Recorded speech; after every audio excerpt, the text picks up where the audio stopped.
당신은 정말 잘못한 게 있습니까? 내가 부족해서 그래.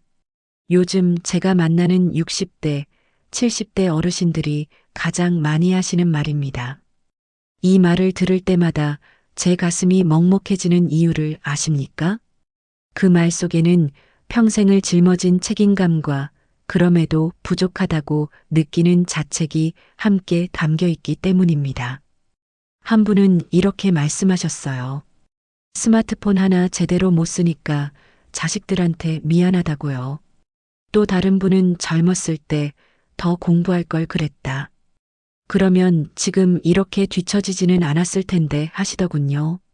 어떤 분은 은행 업무를 보러 갔다가 키오스크 앞에서 한참을 서 계시다가 결국 직원에게 도움을 청하면서 제가 너무 무식해서 죄송합니다 라고 말씀하셨대요. 이런 이야기들을 들으면서 저는 묻고 싶습니다. 정말 당신이 부족한 겁니까? 정말 당신이 못난 겁니까? 아니면 세상이 너무 빨리 변한 겁니까? 오늘 이 시간 저는 여러분께 철학자들의 목소리를 빌려 이야기하고자 합니다. 당신이 느끼는 그 자책과 미안함이 사실은 당신의 잘못이 아니라는 것을요. 시대가 잔인할 만큼 빠르게 달렸고 당신은 그 속도를 따라가느라 이미 충분히 애썼다는 것을 말입니다. 60대 후반의 한 어르신이 제게 이런 고백을 하셨어요. 선생님, 저는 평생 가장으로서 책임을 다하려고 했습니다. 아침 일찍 나가서 밤늦게 돌아오는 생활을 수십 년 했죠. 그런데 요즘은 자식들이 저를 보는 눈빛이 다릅니다. 세상 돌아가는 것도 모르고 스마트폰도 제대로 못 쓰고 말하는 것도 구식이라고 생각하는 것 같아요. 저는 그저 제 방식대로 살았을 뿐인데 왜 이렇게 뒤처진 사람이 된 것 같은지 모르겠습니다. 이 말씀 속에는 얼마나 많은 상처가 담겨 있습니까? 평생 책임을 다했는데 그 책임을 다한 방식이 이제는 구식이 되어버렸다는 서러움. 자신이 살아온 시간이 무가치해진 것 같은 절망감. 그리고 무엇보다 내가 더 잘했어야 했는데라는 자책. 하지만 여러분, 이건 당신의 문제가 아닙니다. 당신이 살아온 1950년대부터 2025년까지의 한국 사회를 한번 돌아보십시오. 이 땅에서 이렇게 빠르게 변한 나라가 또 있을까요?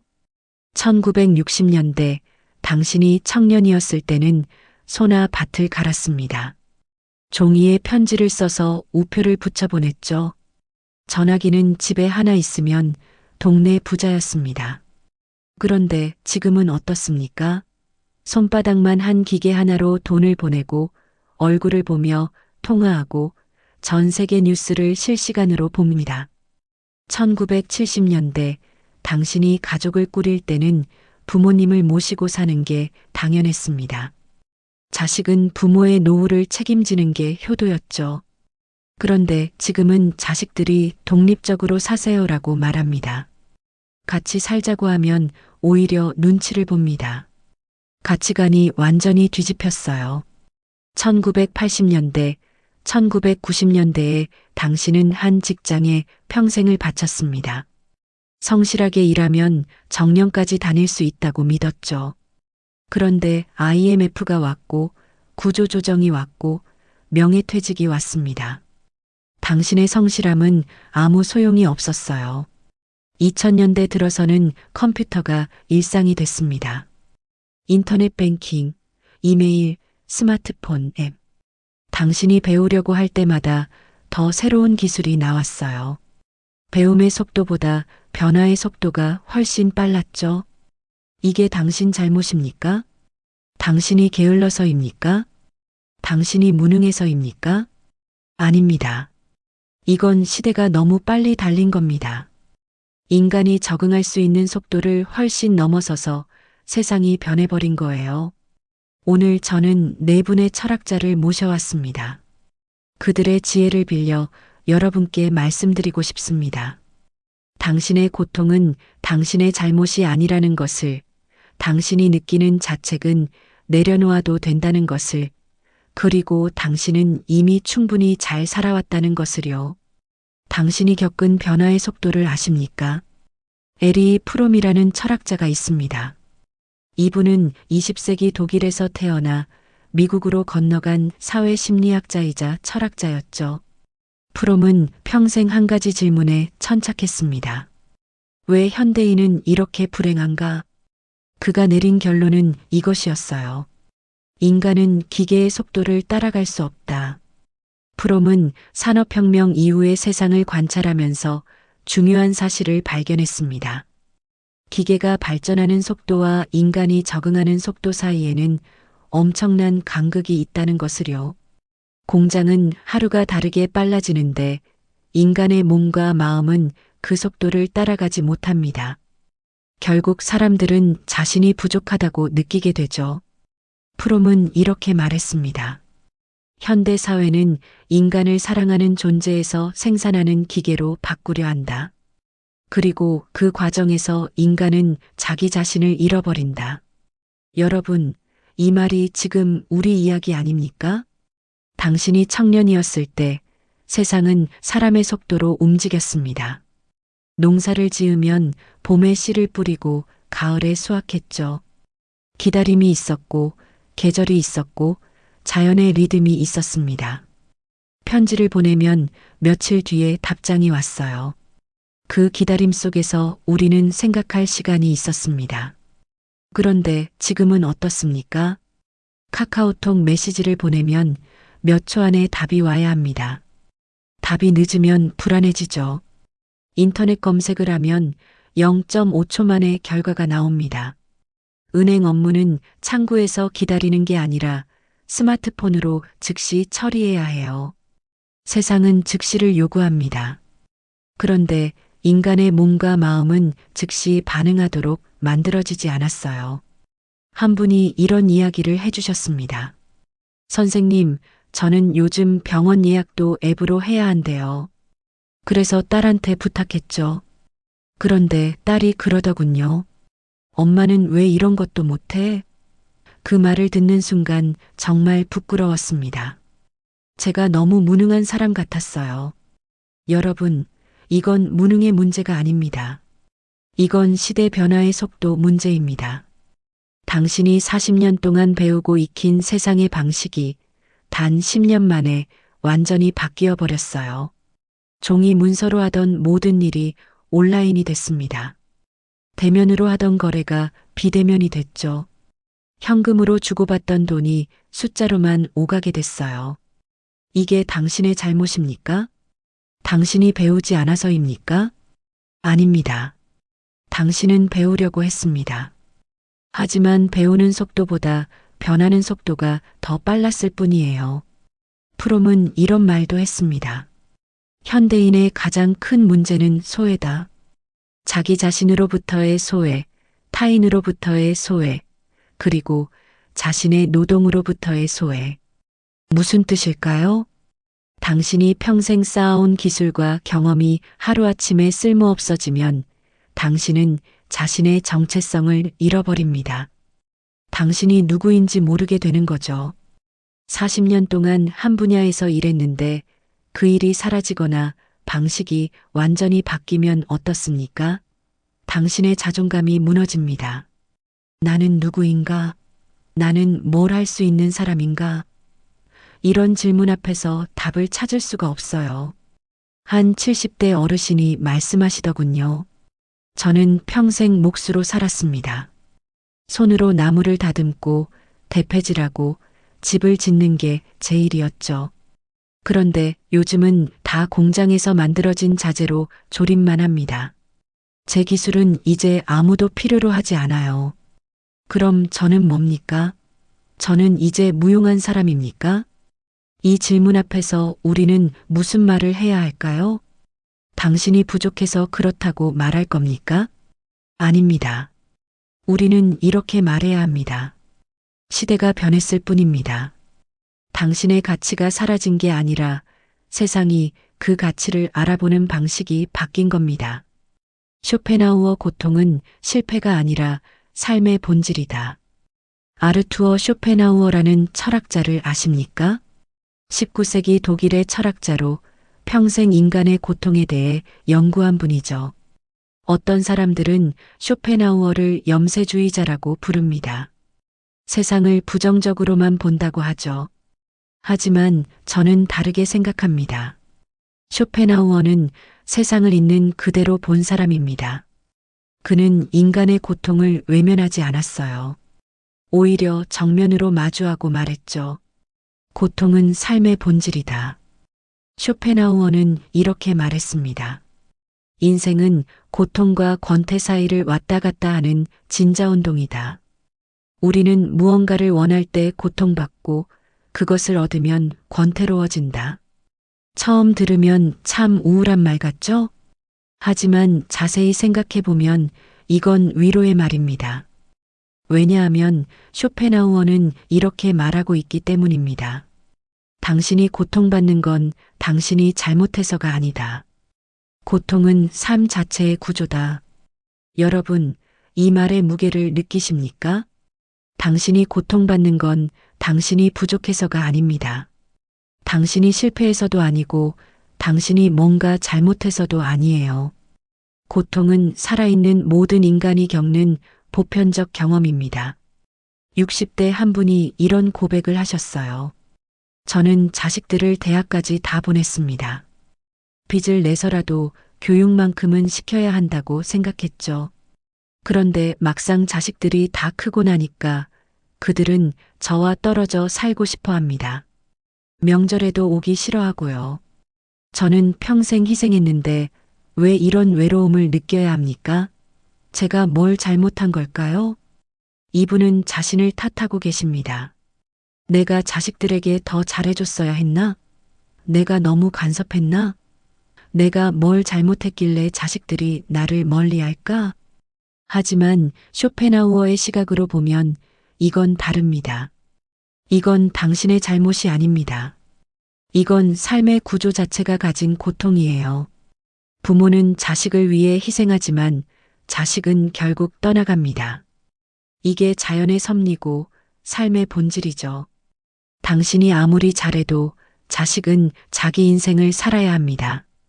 이건 당신의 실패가 아니라 시간의 흐름이고 세대의 변화예요. 쇼펜하우어는 또 이렇게 말했습니다. 우리가 불행한 이유는 우리가 항상 무언가를 원하기 때문이다. 욕망은 결핍을 전제로 한다. 따라서 욕망하는 한 우리는 고통받는다. 이 말을 60대의 삶에 적용해 볼까요? 당신은 평생 무언가를 원했습니다. 좋은 집, 안정적인 직장, 자식의 성공, 편안한 노후, 이런 것들을 이루기 위해 평생을 달렸죠. 그런데 이제 보니 어떻습니까? 집은 있지만 외롭고 자식은 성공했지만 멀어지고 노후는 왔지만 불안합니다. 이게 당신이 잘못 살아서입니까? 아닙니다. 이건 인간이라는 존재 자체가 가진 한계입니다. 쇼펜하우어는 말합니다. 우리는 욕망을 완전히 없앨 수 없다. 하지만 욕망이 가져오는 고통을 이해할 수는 있다. 그리고 그 이해 자체가 우리를 조금은 자유롭게 만든다. 무슨 뜻일까요? 당신이 느끼는 외로움, 불안, 후회, 자책, 이런 감정들이 당신만의 문제가 아니라는 걸 이해하는 순간 당신은 조금 가벼워집니다. 아, 이건 내가 못나서가 아니구나. 이건 인간이라면 누구나 겪는 고통이구나. 이렇게 생각하는 순간 자책의 무게가 조금 덜어지는 거죠. 한 분이 이런 말씀을 하셨습니다. 선생님, 저는 요즘 몸이 예전 같지 않습니다. 계단 오르기도 힘들고 잠도 잘 안 오고 여기저기 아픈 데도 많아요. 그럴 때마다 내가 젊었을 때 건강 관리를 더 잘할 걸 하는 생각이 듭니다. 운동도 더 하고 담배도 끊고 술도 덜 마실 걸 그랬어요. 지금 이 고통은 다 제 잘못인 것 같습니다. 하지만 쇼펜하우어는 말합니다. 노화는 잘못이 아니다. 병듦도 잘못이 아니다. 이것들은 삶의 필연적 과정이다. 당신이 젊었을 때 아무리 건강 관리를 잘했어도 늙는 건 막을 수 없습니다. 몸이 아픈 건 당신이 잘못 살아서가 아니라 시간이 흘렀기 때문이에요. 이건 모든 생명체가 겪는 자연스러운 과정입니다. 물론 쇼펜하우어의 철학이 모든 고통을 없애주지는 않습니다. 하지만 이 철학은 우리에게 중요한 선물을 줘요. 당신의 고통은 당신의 죄가 아니다. 라는 인식의 선물을요. 공자의 중용 과도한 자기 비난을 경계하라. 동양으로 눈을 돌려볼까요? 공자를 모르는 한국 사람은 없을 겁니다. 유교 문화권에서 자란 우리에게 공자는 너무나 익숙한 이름이죠. 효, 충, 예, 의. 이런 가치들을 강조한 분으로 알려져 있습니다. 그런데 많은 분들이 오해하는 게 있어요. 공자가 책임과 의무만 강조한 게 아니라는 겁니다. 공자는 동시에 중용을 말했습니다. 지나침을 경계했죠. 논어에 이런 구절이 있습니다. 과유불급 지나친 것은 모자란 것과 같다. 무슨 뜻일까요? 뭐든지 지나치면 오히려 해롭다는 뜻입니다. 책임감도 마찬가지예요. 책임감이 지나치면 자신을 파괴합니다. 60대 여러분은 평생 책임을 지고 사셨습니다. 가장으로서의 책임, 부모로서의 책임, 자식으로서의 책임, 직장인으로서의 책임. 당신의 어깨는 항상 무거웠죠. 그런데 문제는 이겁니다. 당신은 책임을 다하는 데만 익숙하지 책임을 내려놓는 법은 배우지 못했어요. 한 분이 이런 이야기를 하셨습니다.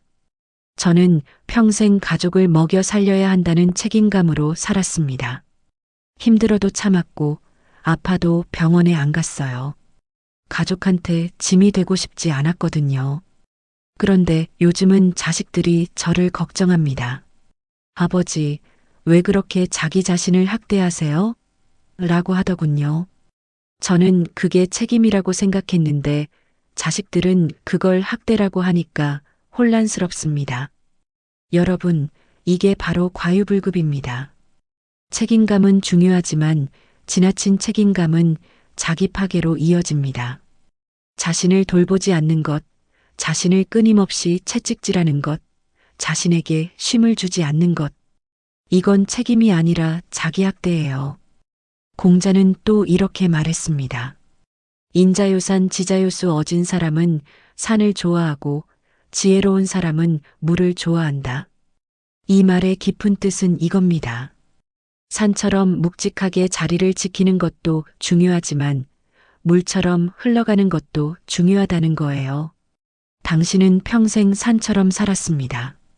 한 자리를 지키며 움직이지 않고 모든 걸 견디며 버텼죠. 그건 분명 어진 일이었습니다. 하지만 이제는 물처럼 살 때도 됐습니다. 흘러가는 세상을 거스르지 않고 변화를 받아들이며 자기 자신에게도 유연해지는 거예요. 공자의 제자 중에 자로라는 사람이 있었습니다.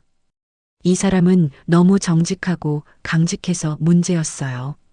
타협을 모르고 자기 원칙만 고집했죠. 그래서 결국 정치적 싸움에 휘말려 비극적으로 생을 마감합니다. 공자는 자로의 죽음을 듣고 슬퍼하며 말했습니다. 그는 중용을 몰랐다. 중용은 나약함이 아닙니다. 중용은 지혜입니다. 자기 자신에게 너무 가혹하지 않은 것, 세상의 변화를 인정하는 것, 모든 책임을 자기 혼자 짊어지려 하지 않는 것. 이게 바로 중용이에요. 공자는 이렇게도 말했습니다. 과증물탄게 잘못이 있으면 고치기를 꺼리지 말라. 많은 분들이 이 말을 잘못을 인정하고 바로잡아라는 의미로만 이해합니다. 하지만 저는 이렇게 읽고 싶습니다. 자기 자신을 탓하는 태도가 잘못됐다면 그 태도를 바꾸기를 꺼리지 말라. 당신이 평생 자기 자신을 탓하며 살았다면 이제 그 습관을 바꿔야 합니다. 그게 진짜 공자가 말한 개선이에요. 사랑의 능력과 자기 존중. 에리 프롬의 가장 유명한 책이 뭔지 아십니까? 바로 사랑의 기술입니다. 이 책에서 프롬은 아주 중요한 이야기를 합니다. 사랑은 감정이 아니라 능력이다. 무슨 뜻일까요? 보통 우리는 사랑을 감정으로 생각합니다. 좋아하는 마음, 설레는 느낌, 끌리는 감정. 이런 것들이 사랑이라고 생각하죠. 하지만 프롬은 다르게 봅니다. 사랑은 배워야 하는 기술이라는 거예요. 피아노 치는 법을 배우듯이 사랑하는 법도 배워야 한다고 말합니다. 그리고 프롬은 이렇게 덧붙입니다. 타인을 사랑하기 전에 먼저 자기 자신을 사랑할 수 있어야 한다. 자기 자신을 사랑한다는 게 무슨 뜻일까요? 이건 자기 자신을 너그럽게 보는 능력입니다. 자기 자신의 약점을 인정하고 실수를 용서하고 부족함을 받아들이는 능력이죠. 그런데 60대 여러분은 어떻습니까? 평생 자기 자신에게 가혹했습니다. 자기 자신을 채찍질하며 살았어요. 더 잘해야 해, 더 벌어야 해, 더 책임져야 해. 끊임없이 자기 자신을 몰아붙였죠. 자기 자신을 사랑한다는 건 이런 채찍을 내려놓는 겁니다. 한 분이 이런 말씀을 하셨어요. 선생님, 저는 제 자신이 좋아 본 적이 없습니다. 거울을 봐도 만족스럽지 않고 제가 한 일을 돌아봐도 부족한 것 같고 제 인생을 생각하면 후회만 남아요. 이런 저를 사랑하라고요? 그게 가능합니까? 네, 가능합니다.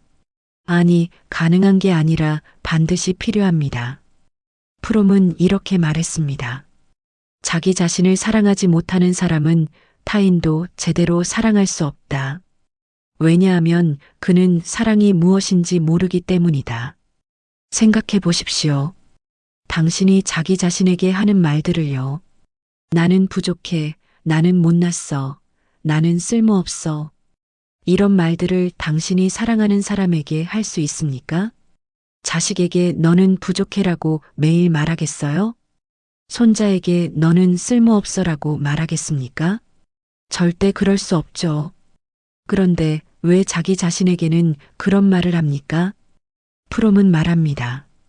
자기 비하는 겸손이 아니다. 그것은 자기 파괴다. 많은 분들이 착각합니다. 자기 자신을 낮추는 게 겸손이라고 생각해요. 저는 부족합니다. 저는 아무것도 아닙니다. 이런 말들이 겸손한 태도라고 배웠죠. 하지만 프롬의 관점에서 보면 이건 겸손이 아닙니다. 이건 자기 존중의 결핍이에요. 진짜 겸손은 자기 자신의 한계를 인정하면서도 동시에 자기 자신의 가치를 알아보는 겁니다. 나는 완벽하지 않다. 하지만 그럼에도 불구하고 나는 존중받을 가치가 있다. 기계적 시스템이 인간을 압도할 때 프롬의 또 다른 중요한 통찰이 있습니다. 그는 자유로부터의 도피라는 책에서 이렇게 말했습니다. 현대인은 자유를 얻었지만 그 자유의 무게를 견디지 못한다. 그래서 다시 권위나 시스템에 자신을 맡긴다. 무슨 뜻일까요? 과거에는 왕이 있었고 신분제가 있었고 엄격한 규칙이 있었습니다. 사람들은 자유롭지 않았지만 적어도 자기 위치는 분명했어요. 나는 농민이다. 나는 상인이다. 나는 양반이다. 정체성이 확실했죠. 그런데 현대사회에 오면서 모든 게 유동적이 됐습니다. 신분제가 사라지고 누구나 뭐든 될 수 있게 됐어요. 이게 자유죠. 하지만 동시에 이건 불안이기도 합니다. 나는 누구인가? 나는 뭘 해야 하는가? 나는 어디로 가야 하는가? 이런 질문들 앞에서 우리는 혼란스러워합니다. 그리고 프롬은 말합니다. 이런 불안을 견디지 못한 사람들이 다시 시스템에 자신을 맡긴다고요. 회사라는 시스템, 돈이라는 시스템, 성공이라는 시스템. 이런 것들에 자기 자신을 내맡기고 그 안에서 자기 정체성을 찾으려 한다는 겁니다. 60대 여러분은 이 과정을 몸으로 겪으셨습니다. 젊었을 때 당신은 회사에 자기 자신을 맡겼어요. 나는 이 회사 사람이다. 라는 정체성으로 살았죠. 아침 일찍 출근해서 밤늦게 퇴근하고 회사의 목표가 곧 자기 목표였습니다. 그런데 어느 날 그 회사가 당신을 내보냈습니다. 명예퇴직, 정리해고, 구조조정. 이름은 달랐지만 결과는 같았죠. 당신은 더 이상 그 시스템의 일부가 아니었어요. 그 순간 당신은 무엇을 느꼈습니까? 정체성의 상실이었습니다. 나는 누구인가? 라는 근본적 질문 앞에 던져진 거예요. 한 분이 이런 이야기를 해주셨습니다.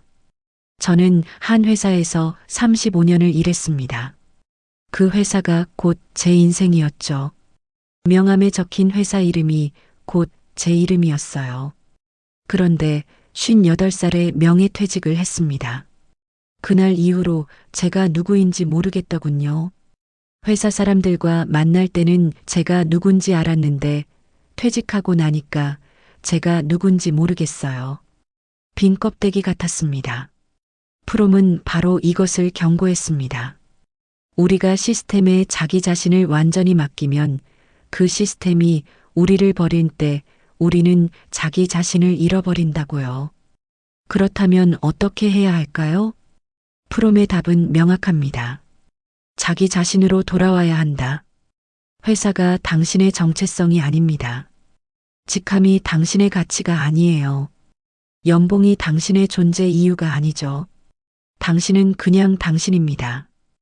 회사를 다니든 안 다니든 돈이 많든 적든 성공했든 실패했든 당신은 여전히 존중받을 가치가 있는 인간입니다. 프롬은 이렇게 말했습니다. 인간의 가치는 생산성에 있지 않다. 인간의 가치는 그 존재 자체에 있다. 여러분, 이 말을 곱씹어 보십시오. 당신이 얼마나 생산적인가, 얼마나 쓸모 있는가, 얼마나 효율적인가.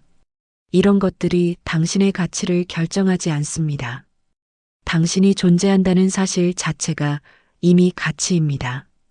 나이 들어서 더 절실한 사랑과 존중. 프롬은 사랑의 기술에서 이렇게 말했습니다. 사랑은 나이와 상관없이 필요하다. 아니, 오히려 나이가 들수록 더 필요하다. 왜 그럴까요?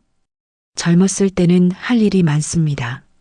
일도 해야 하고, 아이도 키워야 하고, 미래도 준비해야 하죠. 바쁘게 살다 보면 사랑이나 존중 같은 게 크게 와닿지 않아요. 하지만 나이가 들면 달라집니다. 할 일이 줄어들고, 사회적 역할이 줄어들고, 관계도 줄어듭니다. 그럴 때 사람에게 남는 게 뭘까요? 바로 자기 자신입니다. 그리고 자기 자신과의 관계예요. 프롬은 말합니다. 늙어간다는 것은 자기 자신과 더 깊이 마주하게 되는 과정이다. 이때 자기 자신을 사랑하지 못하면 노년은 지옥이 된다. 무서운 말이지만 사실입니다. 한 70대 어르신이 이런 고백을 하셨어요. 선생님, 저는 요즘 혼자 있는 시간이 너무 힘듭니다. 아내는 친구들 만나러 가고 자식들은 바쁘고 저는 집에 혼자 있죠. TV를 켜도 재미없고 책을 읽어도 집중이 안 되고 그럴 때 제 머릿속에는 후회만 가득합니다. 그때 이렇게 할 걸, 그때 저렇게 할 걸.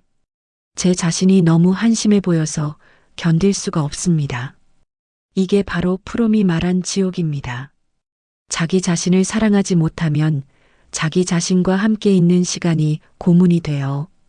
반대로 자기 자신을 사랑할 수 있다면 어떨까요? 혼자 있어도 괜찮습니다. 자기 자신과 대화할 수 있고, 자기 자신을 돌아볼 수 있고, 자기 자신에게 위로할 수 있어요. 프롬은 이렇게 말했습니다.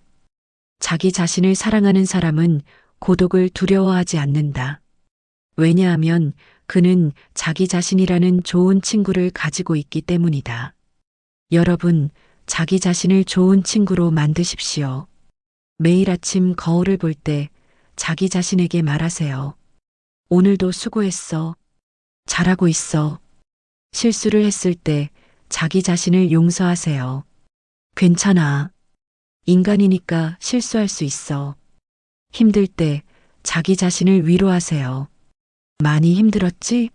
그래도 잘 견뎠어. 이게 바로 프롬이 말한 자기 사랑입니다. 그리고 이 자기 사랑이야말로 나이 들어서 가장 필요한 능력이에요. 60대가 겪는 정체성 붕괴의 진짜 원인. 프롬은 건전한 사회라는 책에서 현대 사회의 병리를 진단합니다. 그는 이렇게 말했습니다. 현대 사회는 사람을 소비자로 만든다. 그리고 소비자로서의 정체성은 언제든 무너질 수 있다. 무슨 뜻일까요? 현대 사회에서 사람의 가치는 무엇을 소비하느냐로 결정됩니다. 어떤 차를 타는지, 어떤 집에 사는지, 어떤 옷을 입는지, 어떤 음식을 먹는지, 이런 것들이 그 사람의 정체성이 되죠. 문제는 이겁니다. 소비할 수 있는 능력이 떨어지면 정체성도 무너진다는 거예요. 60대가 되면 소득이 줄어듭니다. 은퇴하면서 월급이 끊기고 연금으로 살게 되죠. 당연히 소비할 수 있는 능력도 줄어듭니다. 그러면 어떻게 됩니까? 사회는 당신을 소비자로 보지 않습니다. 광고는 젊은 사람들을 향하고 상점은 젊은 사람들의 취향에 맞춰지고 사회 전체가 젊은 소비자를 중심으로 돌아가죠. 당신은 밀려납니다. 주변부로 밀려나고 쓸모없는 존재로 여겨지는 거예요. 한 분이 이런 이야기를 하셨습니다. 저는 백화점에 가면 기분이 이상합니다. 예전에는 제가 돈을 쓰는 주요 고객이었는데 이제는 그냥 구경하는 사람이 된 것 같아요. 점원들도 저를 별로 신경 쓰지 않고요. 제가 투명 인간이 된 것 같습니다. 프롬은 바로 이것을 비판했습니다. 사람을 소비자로만 보는 사회는 건전하지 않다고요. 왜냐하면 소비할 수 없는 사람은 가치가 없다고 여겨지기 때문이죠. 그렇다면 해결책은 뭘까요? 프롬은 말합니다. 소비자로서의 정체성을 버리고 존재로서의 정체성을 찾아야 한다. 무슨 뜻일까요? 나는 무엇을 가진 사람이 아니라 나는 이런 사람으로 자기 자신을 정의하는 거예요.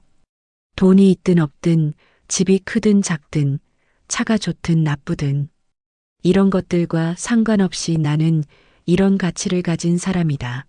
나는 이런 경험을 가진 사람이다. 나는 이런 관계를 가진 사람이다. 이렇게 자기 자신을 정의하는 겁니다. 한 분이 제게 이렇게 말씀하셨어요. 선생님 말씀을 듣고 생각을 바꿨습니다. 예전에는 제가 가진 게 없어서 한심하다고 생각했어요. 큰 집도 없고 많은 돈도 없고 좋은 차도 없으니까요. 그런데 요즘은 다르게 생각합니다. 저는 6.25를 겪은 사람입니다. 맨손으로 시작해서 가족을 먹여 살린 사람이에요. 세 자녀를 대학까지 보낸 사람이고요. 이게 제 정체성입니다. 이건 아무도 빼앗을 수 없어요. 바로 이겁니다. 이게 프롬이 말한 존재로서의 정체성이에요. 당신이 가진 것이 아니라 당신이 살아온 것. 당신이 소비한 것이 아니라 당신이 경험한 것. 이게 진짜 당신의 정체성입니다. 그리고 이 정체성은 나이가 들수록 더 단단해집니다. 왜냐하면 경험은 쌓이는 것이고 시간은 당신 편이기 때문이죠. 고통은 죄가 아니다. 쇼펜하우어로 다시 돌아가 보겠습니다. 이 철학자는 평생 한 가지 질문을 붙들고 살았습니다. 왜 인간은 고통받는가? 그리고 그가 내린 결론은 이것이었습니다. 고통은 삶의 실수가 아니라 삶의 본질이다. 처음에는 이 말이 너무 비관적으로 들립니다. 삶은 고통이다라니 이게 무슨 위로가 됩니까? 하지만 자세히 들여다보면 이건 엄청난 위로입니다. 왜냐하면 쇼펜하우어는 이렇게 말하고 있기 때문입니다. 당신이 고통받는 건 당신이 실패해서가 아니다. 당신이 뭔가 잘못해서가 아니다. 고통은 인간이라면 누구나 겪는 삶의 기본 조건이다.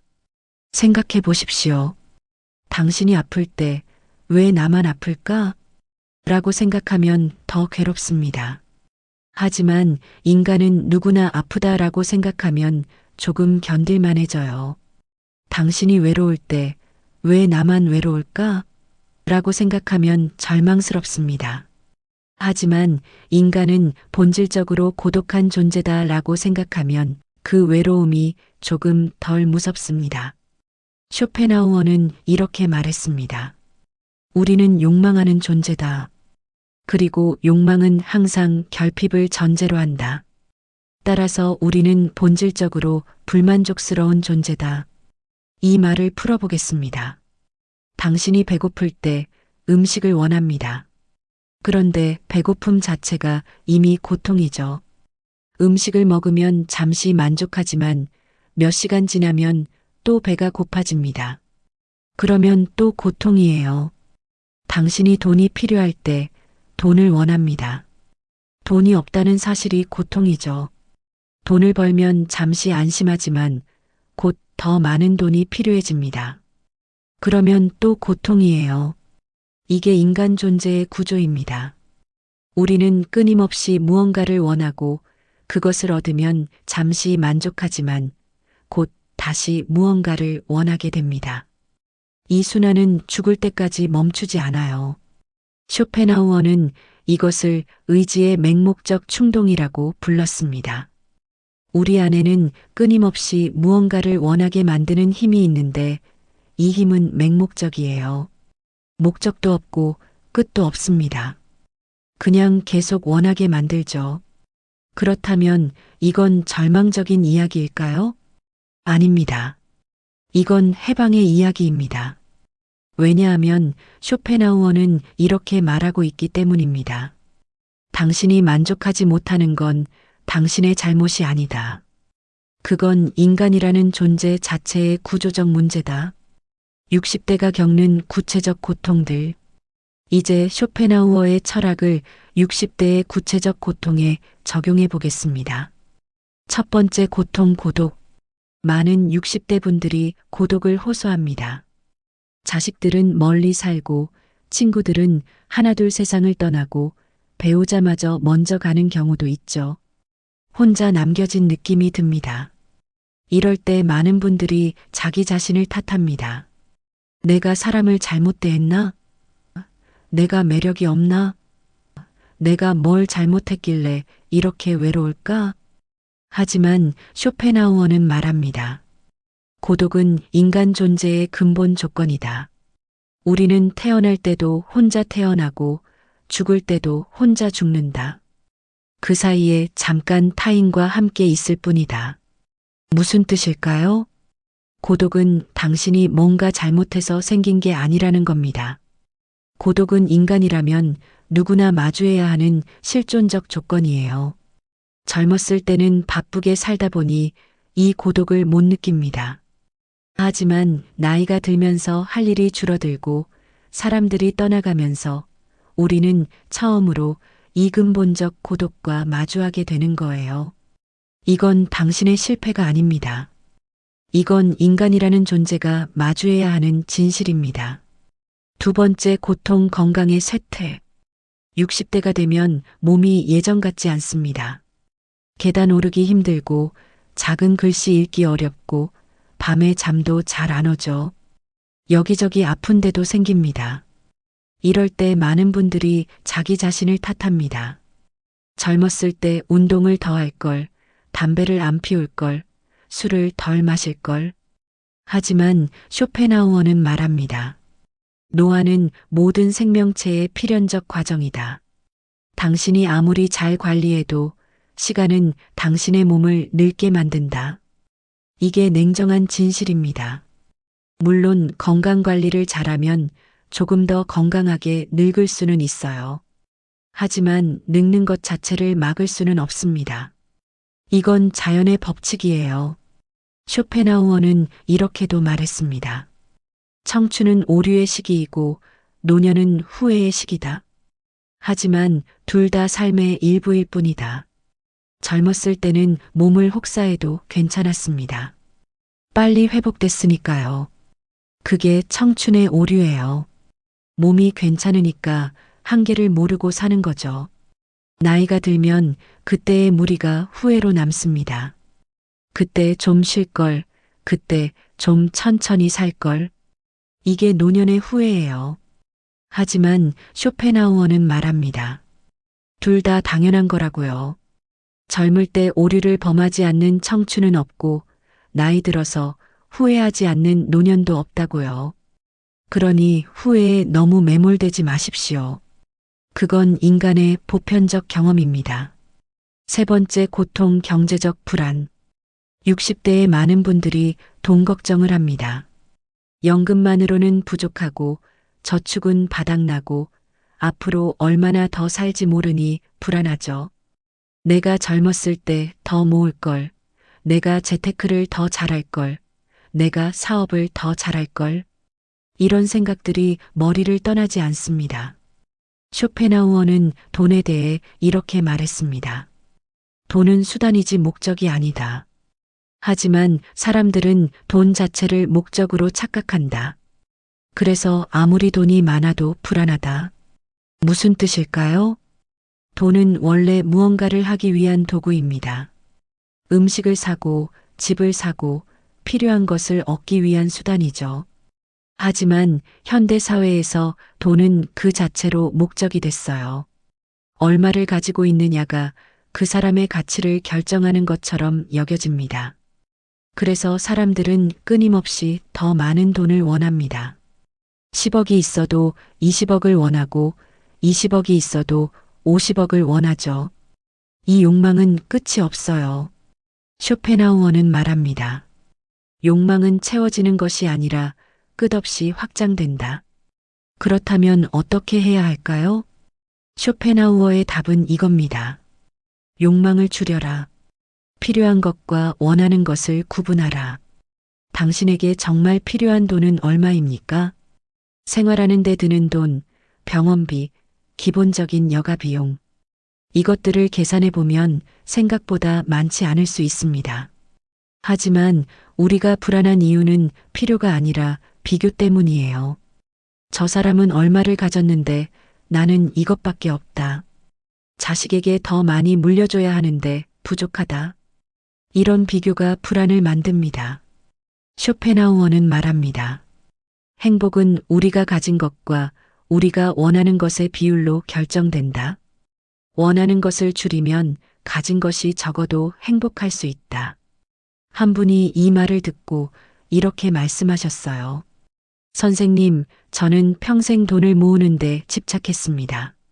더 많이 벌어야 한다는 강박이 있었죠. 그런데 요즘 생각해보니 제가 정말 필요한 건 그렇게 많지 않더군요. 하루 세 끼 먹고 따뜻한 곳에서 자고 가끔 친구들 만나서 차 한잔하는 것. 이 정도면 충분하더라고요. 그렇게 생각하니까 마음이 한결 편해졌습니다. 이게 바로 쇼펜하우어의 지혜입니다. 네 번째 고통 가족 갈등. 60대의 많은 분들이 가족과의 관계에서 상처를 받습니다. 자식들과 의견이 맞지 않고 손자, 손녀는 할아버지, 할머니를 불편해하고 배우자와는 평생 함께 살았지만 이해하지 못하는 부분이 여전히 남아있죠. 내가 자식을 잘못 키웠나?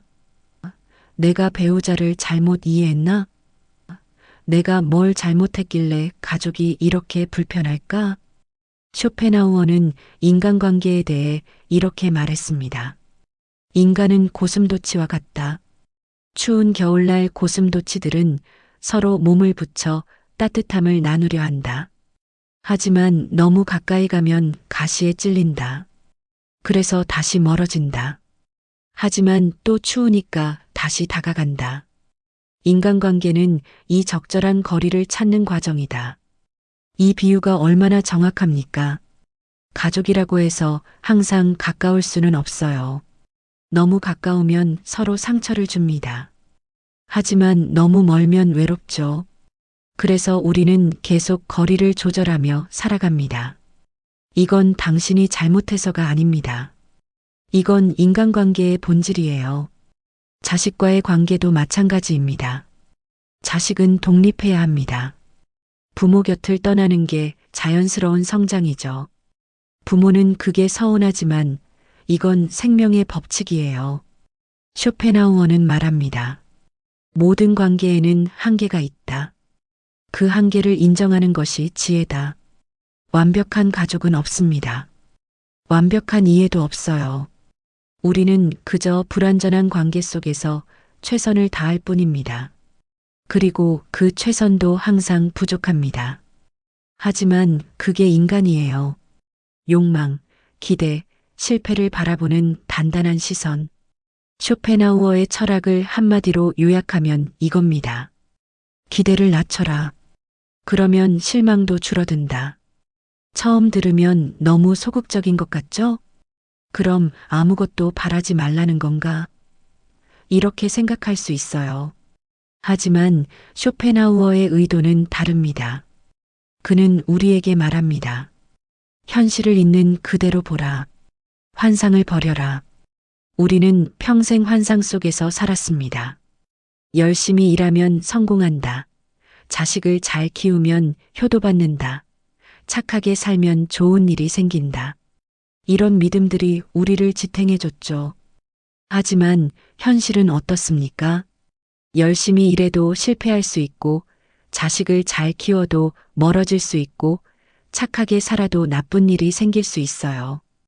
이게 냉정한 현실입니다. 쇼펜하우어는 이 현실을 외면하지 말라고 합니다. 대신 정면으로 마주하라고 해요. 삶은 고통이다. 노력해도 실패할 수 있다. 사랑해도 배신당할 수 있다. 이게 삶의 진실이다. 이렇게 말하면 너무 비관적으로 들리죠? 하지만 쇼펜하우어는 이렇게 덧붙입니다. 하지만 이 진실을 받아들이면 우리는 더 이상 환상에 속지 않는다. 그리고 작은 기쁨에도 감사할 수 있다. 무슨 뜻일까요? 삶이 원래 고통이라는 걸 알면 작은 행복도 크게 느껴집니다. 원래 관계는 어렵다는 걸 알면 작은 이해도 감사하게 됩니다. 원래 몸은 아프다는 걸 알면 아프지 않은 날이 축복으로 느껴집니다. 한 분이 이런 말씀을 하셨어요. 선생님, 저는 요즘 아침에 눈을 뜨면 감사합니다. 오늘도 살아있구나. 오늘도 움직일 수 있구나. 예전에는 당연하다고 생각했던 것들이 이제는 감사하게 느껴져요. 이게 나이가 들면서 얻은 지혜인 것 같습니다. 바로 이겁니다. 이게 쇼펜하우어가 말한 지혜예요. 기대를 낮추는 게 아니라 현실을 있는 그대로 보는 겁니다. 그러면 삶의 모든 순간이 다르게 보여요. 책임은 중요하지만 과도한 책임은 독이다. 공자로 다시 돌아가 보겠습니다. 앞서 중용을 이야기했지만 공자의 또 다른 중요한 가르침이 있습니다. 바로 인입니다. 인은 보통 어질다, 사랑하다로 번역됩니다.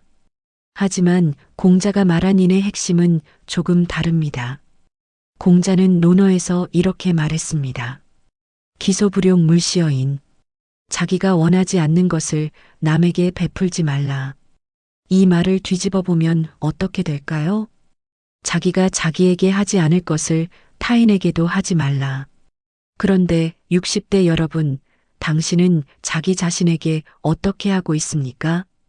끊임없이 채찍질하고 자책하고 비난하고 있지 않습니까? 그렇다면 공자의 가르침에 따라 이렇게 물어봐야 합니다.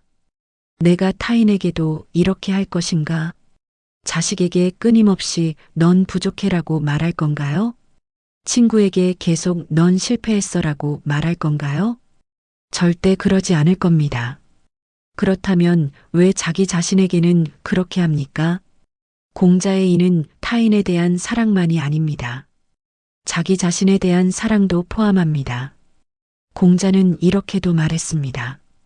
군자는 자기 자신에게 엄격하고 타인에게 관대하다.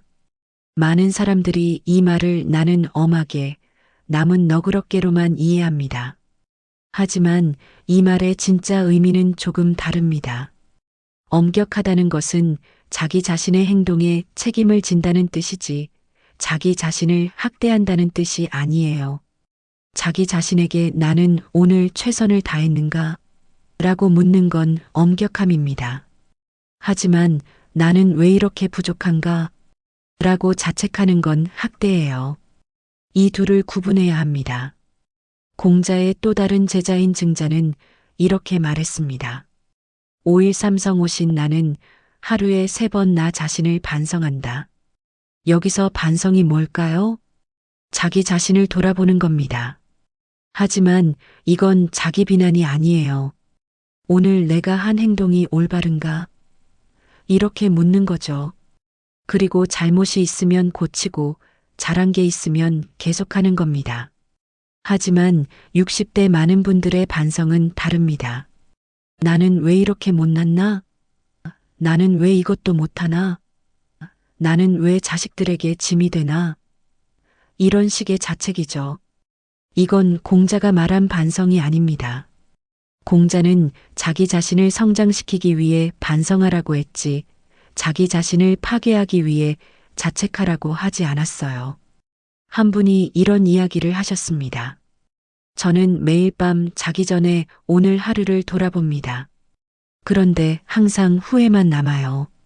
오늘도 별로 한 게 없구나. 오늘도 자식들한테 연락 안 했네. 오늘도 그냥 흘려보냈구나. 이런 생각을 하다 보면 잠이 안 옵니다. 저는 이분께 이렇게 말씀드렸습니다. 그건 반성이 아니라 자책입니다. 공자는 자책하라고 하지 않았어요. 오늘 하루 당신이 살아있었다는 것, 숨을 쉬었다는 것, 밥을 먹었다는 것. 이것들도 의미 있는 일입니다. 이걸 먼저 인정하세요. 공자의 가르침을 현대적으로 해석하면 이렇습니다.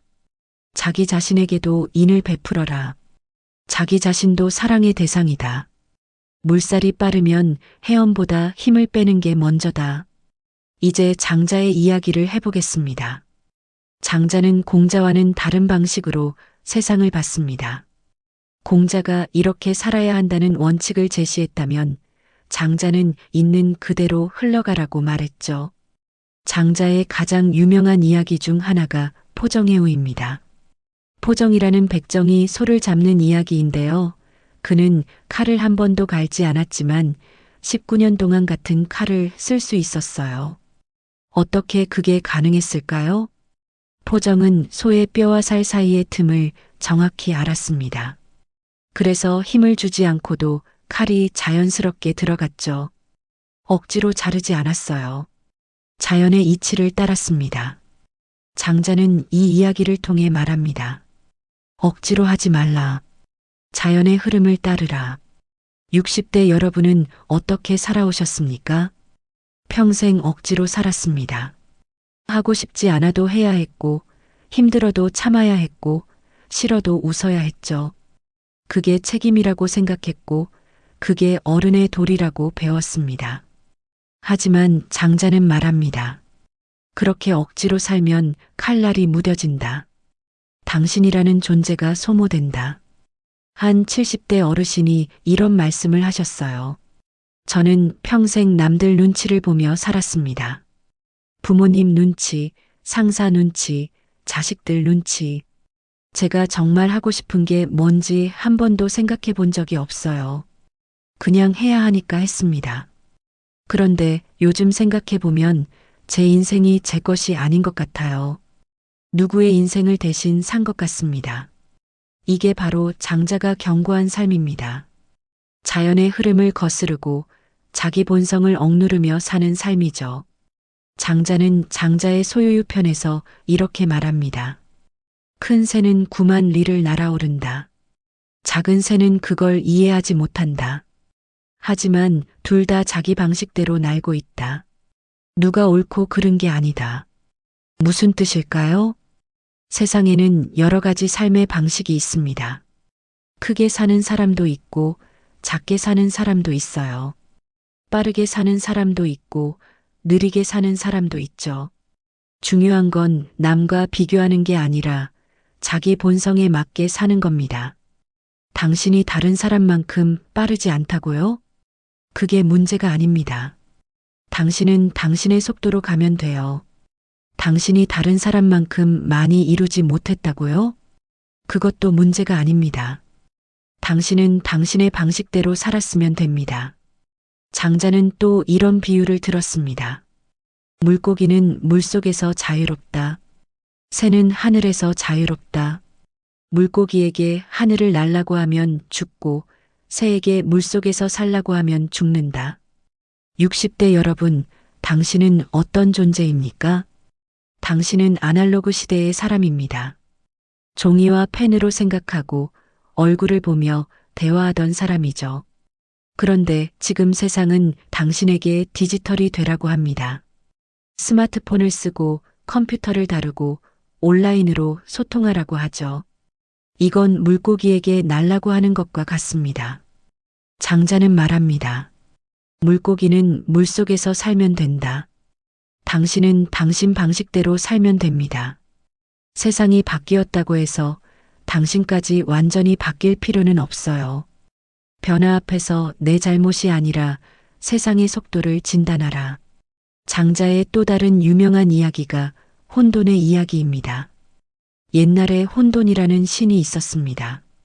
이 신은 눈도 없고 코도 없고 귀도 없었어요. 그냥 뭉툭한 덩어리였죠. 혼돈의 친구들이 안타까워했습니다. 혼돈이 불쌍하다.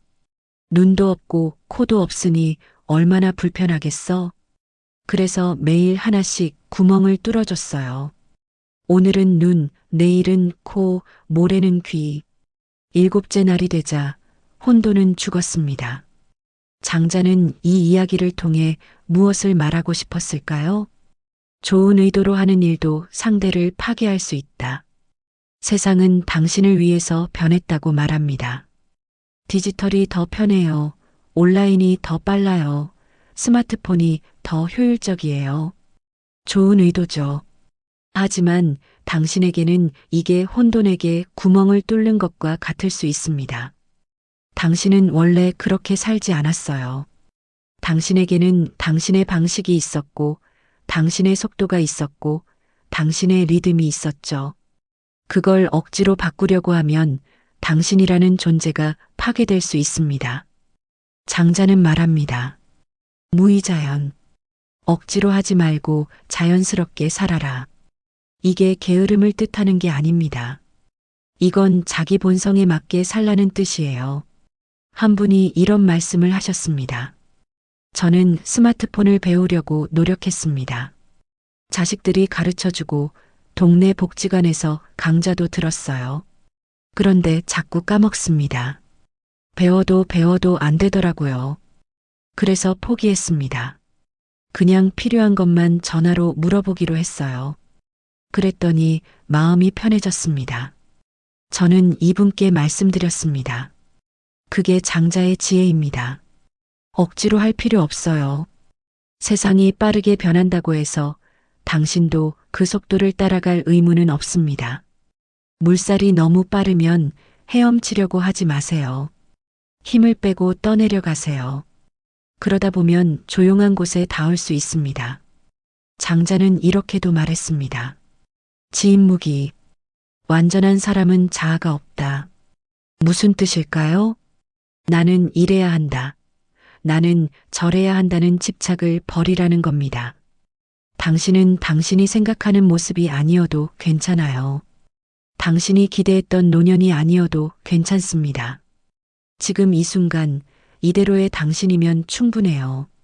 자식에게 짐이 되는 것 같아 미안하다. 이제 60대 분들이 실제로 느끼는 구체적인 상처들을 하나씩 다뤄보겠습니다. 가장 많이 듣는 말이 이겁니다. 자식에게 짐이 되는 것 같아 미안하다. 왜 이런 생각이 들까요? 첫째, 당신 세대는 부모를 모시고 사는 게 당연했습니다. 효도는 부모를 직접 돌보는 것이었죠. 밥을 해드리고 병원에 모시고 가고 함께 사는 것. 이게 자식의 도리였어요. 그런데 지금은 다릅니다. 자식들은 각자 살고 명절에나 잠깐 보죠. 부모 모시고 사는 건 오히려 이상하게 여겨집니다. 이 가치관의 변화가 당신을 혼란스럽게 만듭니다. 둘째, 당신은 자식들에게 많은 걸 해줬습니다. 교육비, 결혼 자금, 집 마련 도움. 당신이 가진 걸 다 쏟아부었죠. 그런데 정작 당신이 도움이 필요할 때 자식들은 바쁩니다. 이게 서운하지만 말하기는 민망해요. 내가 너희한테 얼마나 해줬는데라고 말하면 옹졸해 보이니까요.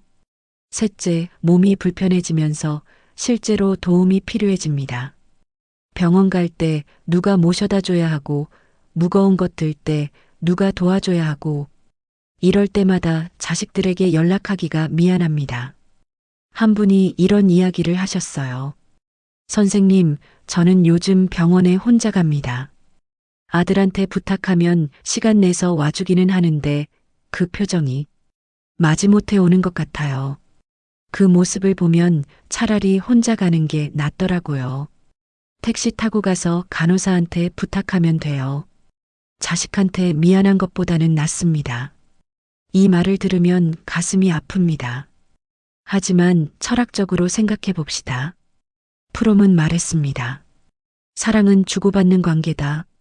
하지만 주는 것과 받는 것의 균형이 언제나 맞을 수는 없다. 부모와 자식의 관계도 마찬가지입니다. 당신이 자식에게 준 것과 자식이 당신에게 주는 것이 정확히 같을 수는 없어요. 그리고 그게 정상입니다. 왜냐하면 세대마다 역할이 다르기 때문이죠. 당신의 역할은 자식을 키우고 세상에 내보내는 것이었습니다. 그걸 다 했어요. 자식의 역할은 자기 인생을 사는 겁니다. 그리고 언젠가 자기 자식을 키우는 거죠. 이게 생명의 순환입니다. 자식이 당신을 완벽하게 돌보지 않는다고 해서 그게 자식의 잘못도 아니고 당신의 실패도 아닙니다. 쇼펜하우어는 말했습니다. 기대가 실망을 만든다. 당신이 기대했던 효도와 현실의 효도가 다릅니다. 그 차이가 실망을 만드는 거예요. 하지만 다르게 생각해 보면 어떨까요? 자식이 자기 인생을 잘 살고 있다면 그게 이미 효도입니다. 당신이 키운 자식이 독립적으로 살아가고 있다는 건 당신이 부모로서의 역할을 잘했다는 증거예요. 짐이 되는 게 두렵다면 이렇게 생각해 보세요. 나는 자식에게 짐이 아니라 뿔이다. 나무는 뿌리 없이 설 수 없어요. 자식은 당신이라는 뿌리 위에서 자라고 있습니다. 때로는 뿌리에게 영양분을 달라고 하기도 하죠. 그게 짐이 아니라 자연스러운 관계입니다. 젊을 때 더 공부할 걸 그랬다. 두 번째로 많이 듣는 후회가 이겁니다. 젊을 때 더 공부할 걸 그랬다. 왜 이런 생각이 들까요? 첫째, 요즘 세상은 학력을 중시합니다. 대학 나온 사람과 안 나온 사람의 차이가 크죠. 자식들은 대학을 나왔는데 당신은 못 나왔습니다. 그게 열등감으로 남아 있어요. 둘째, 지식이 곧 힘인 시대입니다. 모르면 뒤처지고 알면 대접받습니다. 스마트폰도 모르고 컴퓨터도 모르고 새로운 것들을 배우기 어려워지니까 그때 공부를 더 했으면 지금 이렇게 무식하지는 않았을 텐데 하는 생각이 들죠. 셋째, 젊었을 때는 기회가 없었습니다. 가난해서 학교를 못 다녔고 전쟁 때문에 공부할 여유가 없었고 가족을 먹여 살리느라 배울 시간이 없었어요. 그런데 지금 와서 보니 그게 한이 됩니다. 한 분이 이런 말씀을 하셨어요. 저는 초등학교도 제대로 못 나왔습니다. 6.25 때 학교가 없어지고 그 뒤로는 농사일 하느라 배울 기회가 없었죠. 그런데 요즘은 글자를 읽지 못해서 불편한 게 한두 가지가 아닙니다. 은행 가도 병원 가도 어디를 가든 글을 읽어야 하는데 잘 모르겠어요. 그럴 때마다 제가 너무 부끄럽습니다. 젊었을 때 공부를 더 할 걸 그랬습니다. 이 말을 들으면서 저는 생각했습니다. 이게 과연 이분의 잘못일까요? 6.25 전쟁은 이분이 선택한 게 아닙니다. 가난도 이분이 만든 게 아니에요. 그 시대의 대부분 사람들이 배우지 못했습니다. 배움은 소수의 특권이었죠. 공자는 이렇게 말했습니다. 배우기를 좋아하는 자는 아는 자만 못하고 아는 자는 즐기는 자만 못하다. 무슨 뜻일까요? 억지로 배우는 것보다 자연스럽게 아는 것이 낫고 아는 것보다 즐기는 것이 낫다는 겁니다. 당신이 학교 교육을 못 받았다고 해서 아무것도 모르는 게 아닙니다. 당신은 삶에서 배웠어요. 전쟁의 참혹함을 몸으로 배웠고, 가난을 극복하는 법을 경험으로 배웠고, 가족을 지키는 법을 시간으로 배웠습니다. 이런 지식은 책에 없어요. 학교에서 가르치지 않습니다. 하지만 이게 진짜 지혜입니다. 프롬은 이렇게 말했습니다. 교육받은 사람과 지혜로운 사람은 다르다. 교육은 지식을 주지만 지혜는 삶이 준다. 당신은 교육을 덜 받았을지 몰라도 지혜는 충분히 가지고 있습니다. 70년, 80년을 살면서 배운 것들이 있죠. 어떻게 살아야 하는지, 무엇이 중요한지, 사람이 어떤 존재인지, 이런 것들을 당신은 압니다. 그리고 솔직히 말씀드리면 요즘 젊은 사람들이 대학을 나와도 행복하지 않습니다. 학벌이 있어도 불안하고 지식이 많아도 외롭고 스마트폰을 잘 다뤄도 공허해요. 반대로 생각해 보십시오. 당신이 대학을 나왔다면 지금 더 행복했을까요? 아마 아닐 겁니다. 행복은 학력에서 오지 않으니까요. 쇼펜하우어는 말했습니다. 지식은 고통을 줄이지 않는다. 오히려 더 많이 알수록 더 많이 고민한다. 지식이 많으면 좋은 것만은 아닙니다. 알면 알수록 복잡해지고 배우면 배울수록 혼란스러워지기도 해요. 당신은 단순하게 살았습니다. 그게 어떤 면에서는 축복일 수 있어요. 한 분이 이렇게 말씀하셨습니다. 선생님 말씀을 듣고 보니 제가 배운 게 없는 게 아니라 다르게 배운 거네요. 저는 땅에서 배웠고, 사람에게서 배웠고, 시간에게서 배웠습니다. 그것도 배움이죠? 바로 그겁니다. 그것도 배움이고, 오히려 더 값진 배움일 수 있습니다. 혼자 뒤처지는 느낌이 든다. 세 번째 고통은 소외감입니다. 혼자 뒤처지는 느낌이 든다. 왜 이런 느낌이 들까요? 첫째, 세상이 너무 빨리 변합니다. 어제까지 쓰던 방식이 오늘은 구식이 되고 오늘 배운 것이 내일은 쓸모없어져요. 이 속도를 따라가기가 버겁습니다. 둘째, 주변 사람들은 잘 적응하는 것처럼 보입니다. 젊은 사람들은 스마트폰을 자유자재로 다루고 같은 나이 또래 중에도 컴퓨터 잘하는 사람이 있어요. 그걸 보면 나만 못하는 것 같다는 생각이 듭니다. 셋째, 사회가 당신을 필요로 하지 않는 것 같습니다. 일자리에서 은퇴했고 사회적 역할이 줄어들었고 젊은 세대는 당신의 경험을 귀담아 듣지 않죠. 나는 이제 쓸모없는 사람인가 하는 생각이 듭니다. 한 분이 이런 이야기를 하셨어요. 저는 요즘 모임에 나가기가 두렵습니다. 친구들끼리 모이면 스마트폰으로 사진 찍고 단톡방에 올리고 이런저런 앱으로 뭔가를 하는데 저는 따라가지 못해요. 그럴 때마다 제가 바보 같고 혼자 19세기에 사는 것 같습니다. 장자는 이렇게 말했습니다. 천하의 길이 있으면 행하고 길이 없으면 숨는다. 무슨 뜻일까요? 세상이 나를 필요로 하면 나서고 필요로 하지 않으면 물러나라는 겁니다. 이게 비굴함이 아니라 지혜예요. 당신이 디지털 세상에 완벽하게 적응할 필요는 없습니다. 그게 당신의 길이 아니니까요. 대신 당신의 길을 찾으면 됩니다. 디지털은 못해도 당신은 사람을 잘 압니다. 스마트폰은 서툴러도 당신은 직접 만나서 이야기하는 법을 압니다. 온라인은 낯설어도 당신은 오프라인에서 관계 맺는 법을 알아요. 이게 뒤처진 게 아닙니다. 이건 다른 방식일 뿐이에요. 프롬은 이렇게 말했습니다. 현대 사회는 효율성을 최고의 가치로 여긴다. 하지만 인간의 가치는 효율성에 있지 않다. 빠른 게 항상 좋은 건 아닙니다. 느린 게 항상 나쁜 것도 아니에요. 당신이 천천히 산다고 해서 그게 뒤처진 게 아닙니다. 그건 당신의 속도일 뿐이에요. 한 분이 이렇게 말씀하셨습니다. 저는 요즘 산책을 많이 합니다. 천천히 걷다 보면 보이는 게 많아요. 길가의 꽃, 나무의 색깔, 지나가는 사람들의 표정. 빨리 지나가면 못 보는 것들이죠.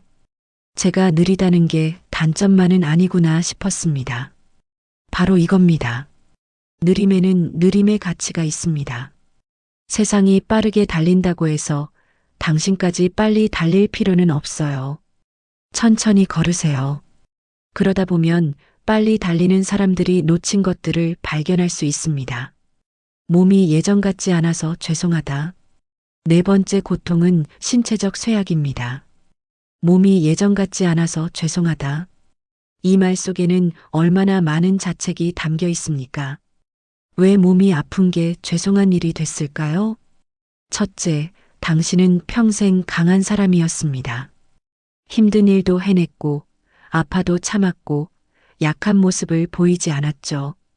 그런데 이제는 계단 오르기도 힘들고, 무거운 것 들기도 어렵습니다. 이게 자존심 상하는 일이에요. 둘째, 다른 사람에게 폐를 끼치게 됩니다. 병원에 누가 데려다 줘야 하고, 장 보는 것도 도움이 필요하고, 집안일도 혼자 하기 벅찰 때가 있죠. 그럴 때마다 미안합니다. 셋째, 몸이 아프면 자기 자신이 쓸모없다고 느껴집니다. 나는 이제 아무것도 못하는구나. 나는 짐이 됐구나. 이런 생각이 듭니다. 한 분이 이런 고백을 하셨어요. 저는 요즘 허리가 아파서 허리를 펴지 못합니다. 그래서 걸을 때 구부정하게 걷게 돼요. 사람들이 절 보면 늙은이라고 생각할 것 같아서 부끄럽습니다. 그리고 며느리가 제 빨래를 해주는데 그게 너무 미안해요. 제 몸 하나 제대로 못 가누는 게 죄스럽습니다. 쇼펜하우어는 이렇게 말했습니다. 인간의 몸은 시간의 지배를 받는다. 늙는 것은 죄가 아니라 자연의 법칙이다. 당신의 몸이 늙는 건 당신의 잘못이 아닙니다. 이건 모든 생명체가 겪는 과정이에요. 나무도 늙고 꽃도 시들고 산도 깎입니다. 인간의 몸도 마찬가지죠. 당신이 젊었을 때 아무리 건강했어도 언젠가는 늙습니다. 당신이 운동을 아무리 열심히 해도 시간은 당신의 몸을 변화시킵니다. 이건 죄가 아닙니다. 이건 자연입니다. 프롬은 이렇게 말했습니다. 사랑은 상대가 완벽할 때만 주는 게 아니다. 사랑은 상대의 약함을 받아들이는 것이다. 당신의 가족이 당신을 돌보는 게 폐가 아닙니다. 그건 사랑의 표현이에요. 당신이 젊었을 때 자식들을 돌봤죠? 기저귀 갈고 밥 먹이고 아플 때 간호했습니다. 그때 자식이 당신에게 짐이었나요? 아니죠. 그건 자연스러운 돌봄이었어요. 지금도 마찬가지입니다. 당신이 나이 들어서 도움이 필요하다고 해서 그게 짐이 되는 게 아닙니다. 그건 생명의 순환이에요. 공자는 이렇게 말했습니다. 부모를 섬기되 거스르지 말라. 이 말은 보통 자식에게 하는 말로 이해됩니다. 하지만 반대로 해석할 수도 있어요. 부모도 자식의 돌봄을 거스르지 말라고요. 자식이 당신을 돌보고 싶어 한다면 그걸 받아들이세요.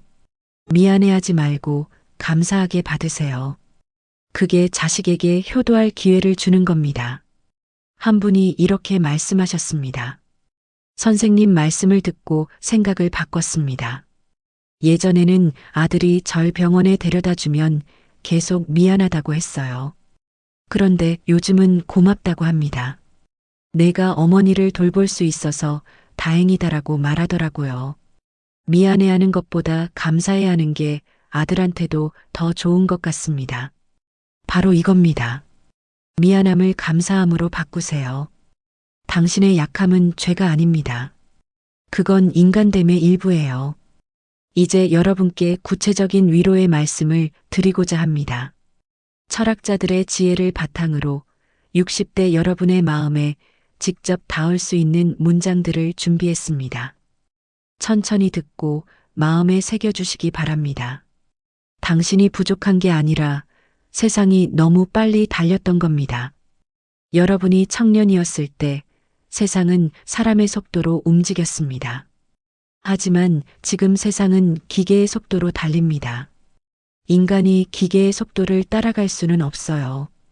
당신이 뒤처진 게 아니라 세상이 인간을 두고 먼저 간 겁니다. 당신은 실패한 것이 아니라 시대를 견딘 사람입니다. 전쟁을 겪었고, 가난을 겪었고, 격변의 시대를 통과했습니다. 그 속에서 가족을 지켰고, 자식을 키웠고, 삶을 이어왔어요. 이게 어떻게 실패입니까?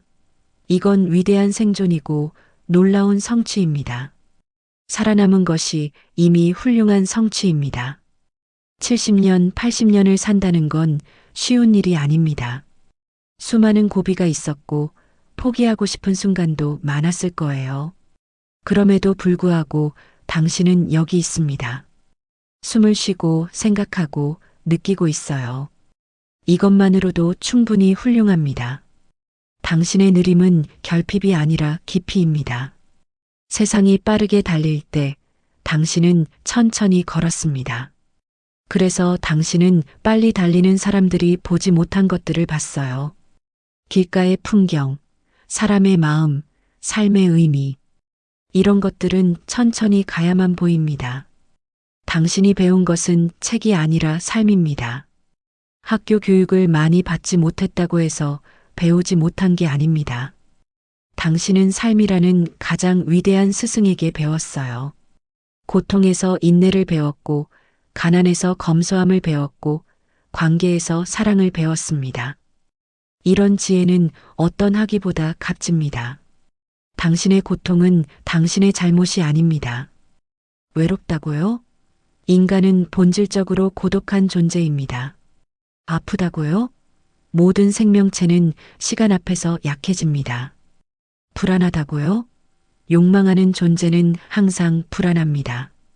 이것들은 당신의 실수가 아니라 인간이라는 존재의 조건입니다. 자식에게 짐이 되는 게 아니라 뿌리가 되는 겁니다. 나무는 뿌리 없이 설 수 없습니다. 자식들은 당신이라는 뿌리 위에서 자라고 있어요. 때로 뿌리는 보이지 않지만 그렇다고 없는 것은 아닙니다. 당신은 자식의 삶을 지탱하는 보이지 않는 힘입니다. 당신이 쌓은 경험은 시간이 지날수록 더 값지게 됩니다. 젊었을 때 한 경험들이 무의미해 보일 수 있습니다. 하지만 시간이 지나면서 그 경험들은 지혜로 익어갑니다. 포도주가 오래될수록 깊은 맛을 내듯이 당신의 경험도 시간이 지날수록 더 깊은 의미를 갖게 됩니다. 당신이 못한 게 아니라 할 수 없는 상황이었을 뿐입니다. 그때 이렇게 할 걸 하는 후회가 많을 겁니다. 하지만 그때는 선택지가 없었어요. 가난했고 전쟁 중이었고 살아남기에 급급했죠. 지금의 시각으로 과거를 판단하지 마세요. 그때의 당신은 그 상황에서 최선을 다했습니다. 당신의 존재 자체가 이미 가치입니다. 생산적이지 않아도 괜찮습니다. 효율적이지 않아도 괜찮아요. 쓸모 있지 않아도 괜찮습니다. 인간의 가치는 무엇을 하느냐에 있지 않고 존재한다는 사실 자체에 있으니까요. 당신은 그저 존재하는 것만으로도 의미가 있습니다. 당신의 과거는 실패가 아니라 이야기입니다. 완벽한 인생을 산 사람은 없습니다. 모두 실수하고 후회하고 아파하며 살죠. 하지만 그 모든 것들이 모여서 당신만의 이야기가 됩니다. 그 이야기는 당신만이 가진 고유한 서사예요.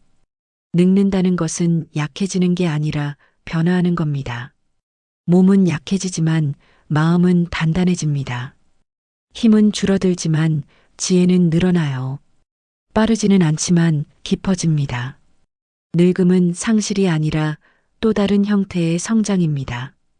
당신이 자책하는 시간에 자신을 칭찬하십시오. 매일 자기 자신을 탓하며 사셨죠? 이제는 매일 자기 자신을 칭찬하세요. 오늘도 잘했어. 오늘도 견뎠어. 오늘도 살아있어. 이렇게 자기 자신에게 말해주세요. 당신이 느끼는 외로움은 당신만의 것이 아닙니다. 모든 인간은 본질적으로 외롭습니다. 젊은 사람도 성공한 사람도 행복해 보이는 사람도 다 외로워요. 외로움은 인간이라는 존재가 지불하는 대가입니다. 당신만 특별히 외로운 게 아닙니다. 당신이 느린 것이 아니라 세상이 인간적인 속도를 잃어버린 겁니다. 사람은 원래 느린 존재입니다. 천천히 생각하고, 천천히 느끼고, 천천히 관계 맺죠. 빠른 게 항상 좋은 건 아닙니다. 당신의 느림은 인간다움을 지키는 방식입니다. 당신의 삶은 남과 비교할 수 없는 유일한 것입니다. 저 사람은 부자고, 저 사람은 건강하고, 저 사람은 자식 효도받고, 비교하면 끝이 없습니다. 하지만 당신의 삶은 당신만의 것이에요. 누구와도 비교할 수 없는 세상에 단 하나뿐인 삶입니다. 당신이 평생 짊어진 책임을 이제는 내려놓아도 됩니다. 충분히 책임졌습니다. 충분히 헌신했어요. 충분히 희생했습니다.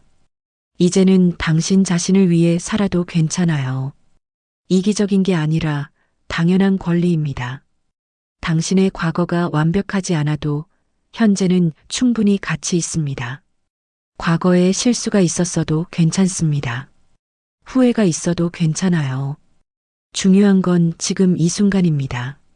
지금 이 순간 당신은 살아있고 느끼고 존재합니다. 그것으로 충분합니다. 당신은 약한 것이 아니라 인간인 겁니다. 아프고 외롭고 불안하고 두렵습니다. 이게 약함이 아니에요. 이게 인간입니다. 완벽하게 강한 사람은 없습니다. 우리 모두 연약한 인간일 뿐이에요. 당신이 사랑받을 자격은 당신이 무엇을 했느냐가 아니라 당신이 존재한다는 사실에 있습니다. 사랑은 조건이 아닙니다. 무언가를 해서 받는 보상이 아니에요. 사랑은 존재 그 자체에 대한 긍정입니다. 당신은 그저 존재하는 것만으로도 사랑받을 자격이 있습니다. 오늘도 당신은 충분합니다. 더 잘할 필요 없습니다. 더 많이 가질 필요 없어요. 더 빨라질 필요도, 더 젊어질 필요도 없습니다. 지금 이대로, 이 모습 그대로 당신은 충분합니다. 일상에서 자책을 덜어내는 3가지 방법. 철학적 이해도 중요하지만 실제 삶에서 어떻게 적용할 것인가도 중요합니다. 여러분이 일상에서 실천할 수 있는 3가지 구체적인 방법을 알려드리겠습니다. 첫 번째, 나를 문제로 보지 말고 상황을 먼저 보라. 우리는 뭔가 잘 안 될 때 자동적으로 자기 자신을 탓합니다. 내가 못해서 그래. 내가 부족해서 그래. 내가 잘못해서 그래. 이게 우리 세대의 습관입니다. 하지만 프롬이 말했듯이 많은 문제는 개인의 문제가 아니라 시스템의 문제예요. 예를 들어볼까요? 은행에 가서 키오스크를 못 쓰겠다고 칩시다. 이때 대부분은 내가 무식해서 못 쓰는구나라고 생각합니다. 하지만 다르게 생각해 보세요. 이 기계가 60대를 고려해서 만들어지지 않았구나. 실제로 그렇습니다. 키오스크는 젊은 세대의 사용 패턴에 맞춰 설계됐어요. 작은 글씨, 빠른 반응 속도, 직관적이지 않은 메뉴. 이런 것들은 60대에게 어려울 수밖에 없습니다.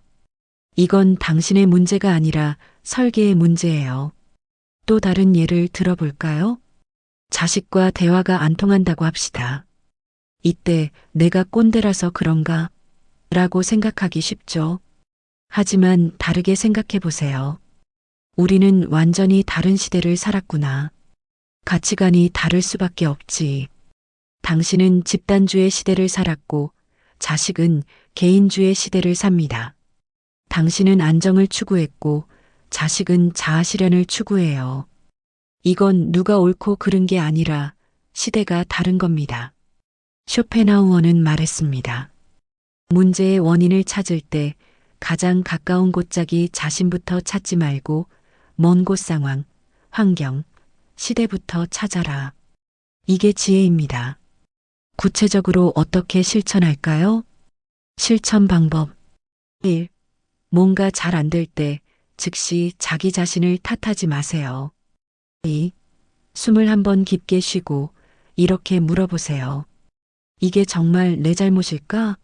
아니면 상황이 어려운 걸까? 3.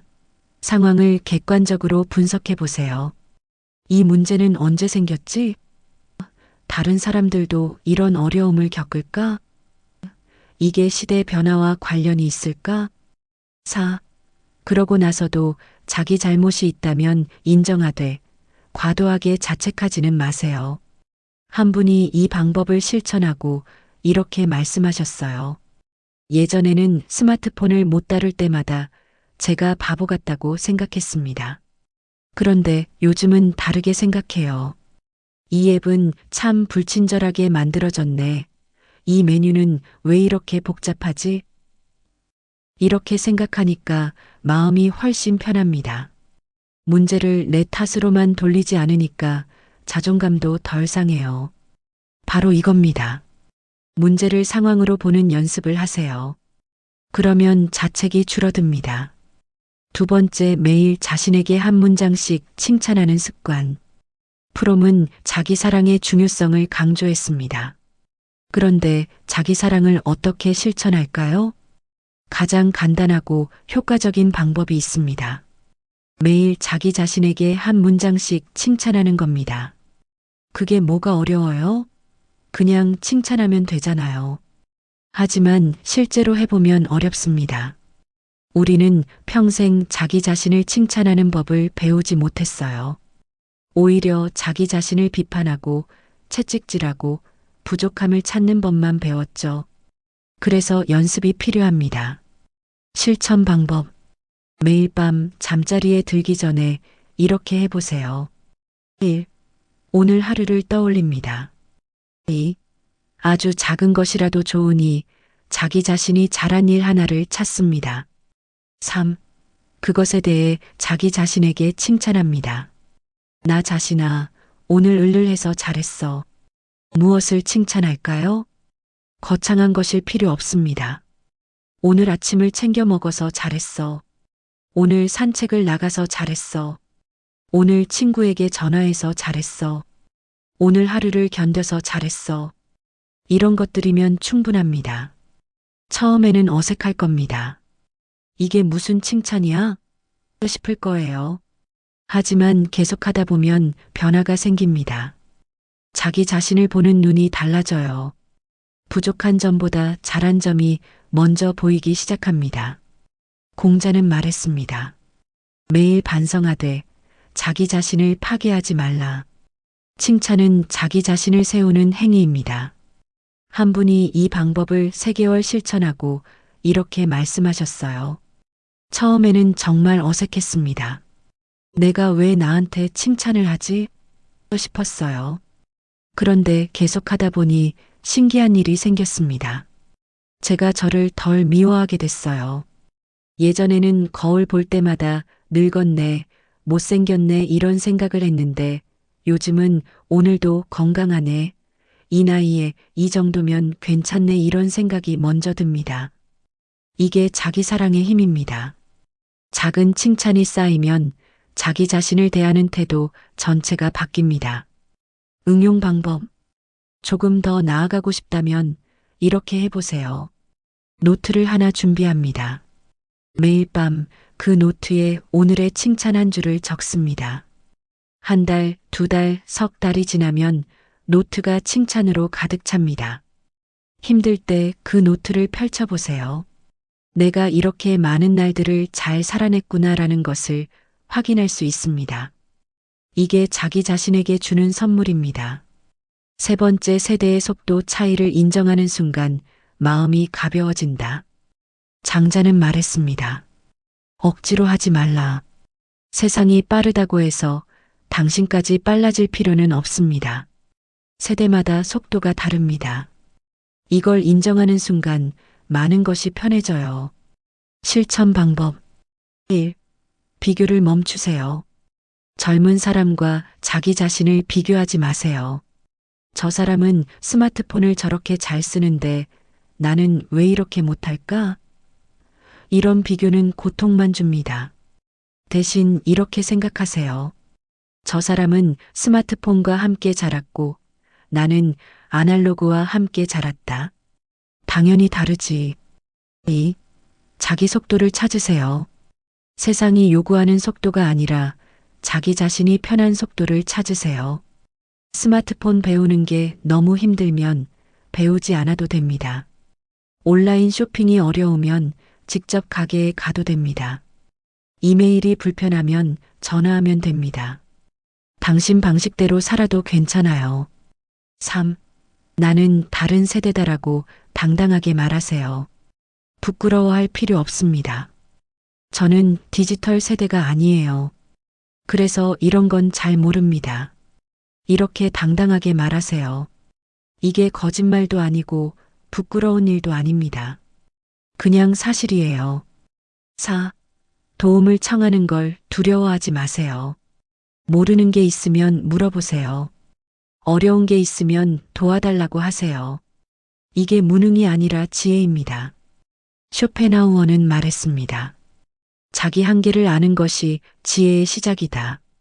당신의 한계를 인정하고 도움을 청하는 것. 이게 현명함입니다. 한 분이 이렇게 말씀하셨어요. 예전에는 모르는 걸 물어보기가 부끄러웠습니다. 이것도 모르나? 하는 눈빛이 무서웠죠. 그런데 요즘은 당당하게 물어봅니다. 저는 70대입니다. 이런 건 처음 봐요. 도와주실 수 있나요?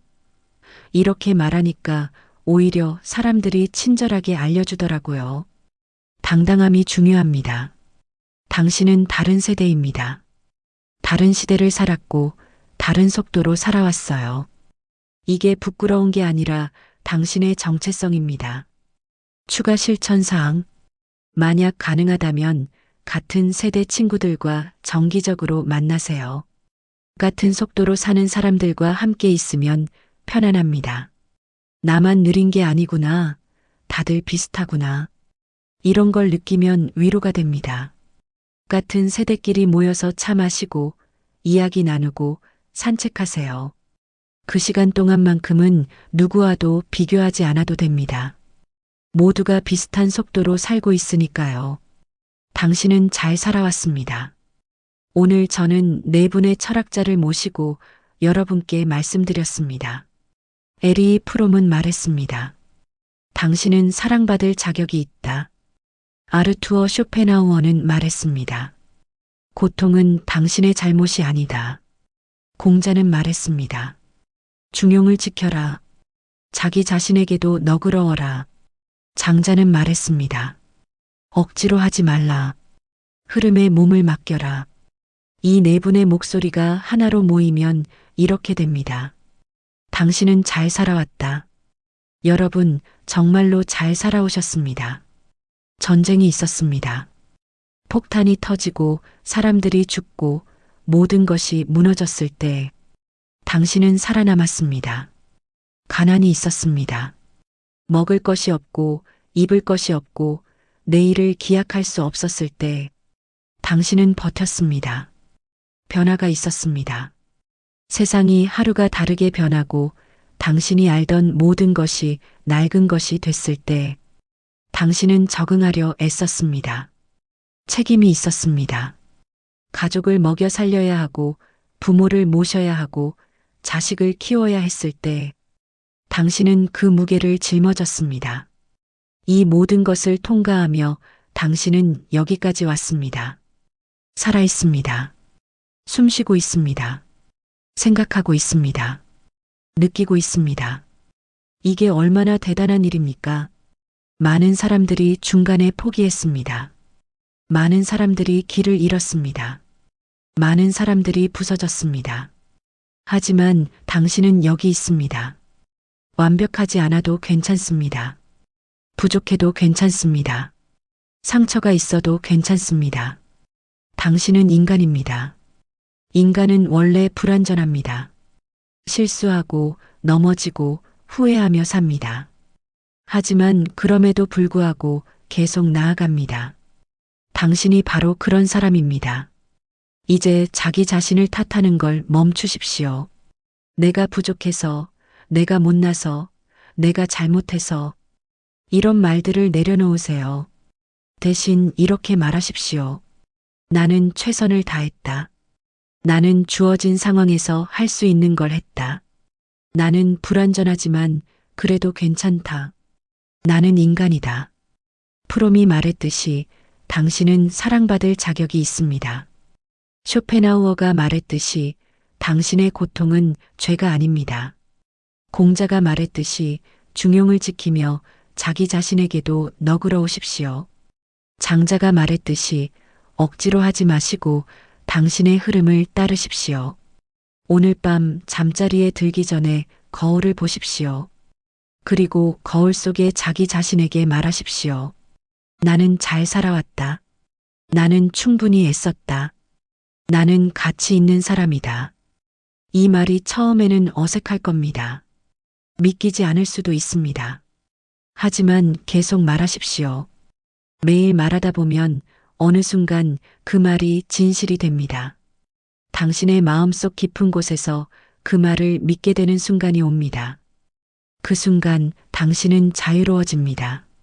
자책으로부터 자유로워지고 비교로부터 자유로워지고 두려움으로부터 자유로워집니다. 그리고 비로소 당신 자신으로 살 수 있습니다. 여러분, 기억하십시오.